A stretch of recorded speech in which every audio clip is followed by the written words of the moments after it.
Welcome to a deep dive. Today, we're tackling a really big question. It's right at the heart of, thinking, perceiving, what makes you you. We're talking about the Computational Theory of Mind, CTM. Exactly. And we're drawing on some excellent work here, specifically an element in the Philosophy of Mind series by Matteo Colombo and Gualtiero Piccinini. Yeah, a great source. Our plan is basically to unpack the core idea, look at the main arguments for it, and, well, the arguments against it, too. Right. So the basic idea, the absolute core, is that your mind is a computing system, fundamentally. Which sounds incredibly modern, doesn't it? All techie. It does. But one fascinating point from the source is that this idea, like thinking as computation, as calculation, it's actually centuries old, Yep. long before we had anything like modern computers. Absolutely. It's just that modern computers give us, a much more concrete analogy, a language to talk about it. But the intuition's been around. Okay, so let's unpack that. Why would anyone suggest the mind something so, well, complex and maybe messy as like a computer? What are the main reasons the source gives? Well, a major one is how it helps with the classic mind-body problem. It combines functionalism. Which is the idea that mental states are about what they do, their causal role, not just what they're made of. Precisely. Combine that with computationalism, Yeah. the idea that these roles are computational, and you get computational functionalism. The mind is the computational organization of the brain. Ah, okay. So it's like the mind is the software running on the brain's hardware. Is that the idea? That's the analogy the source uses, yeah, the software of the brain. And this fits with physicalism. It's all based in the physical brain, but it also explains how potentially different kinds of physical systems could have minds. Because it's the pattern, the computation that matters, not just the physical stuff itself. Exactly. That's a big plus. Another key thing is how CTM can explain certain features of thinking. Like what? Well, computation is about manipulating symbols, representations, according to rules.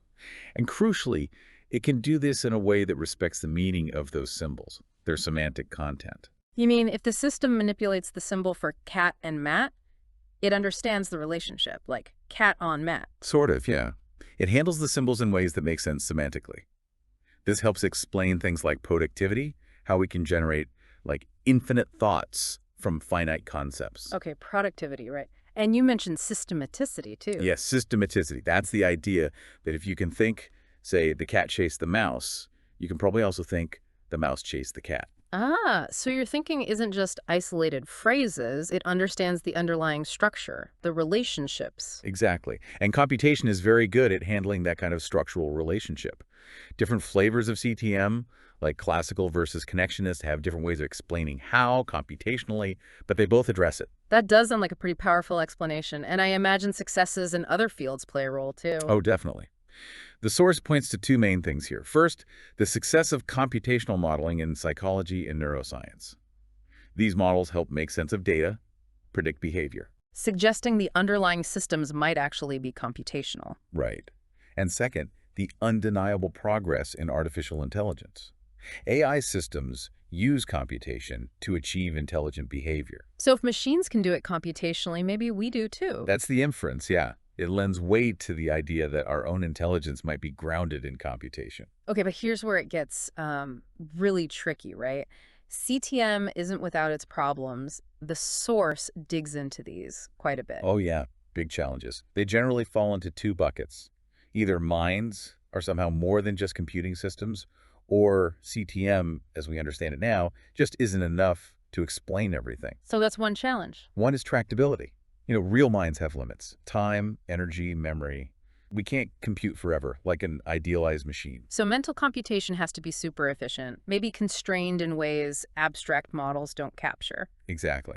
Then there's situatedness. Our minds aren't in a vat, right? They're in bodies, interacting with the world constantly. Dynamic. And critics say CTM, especially the older, more abstract versions, kind of ignores that. The whole brain-body world link. Some argue it overlooks that crucial dynamic coupling, yeah. Yeah. And related to that, there are questions about the brain itself. Like, is it really a computer in the way we usually mean? Right. Neural computation seems, well, different. Maybe not strictly digital, maybe not quite analog in the old sense. We're still figuring out the neural code. It's complex. Okay, what else? Intentionality. Ah, yes. Intentionality.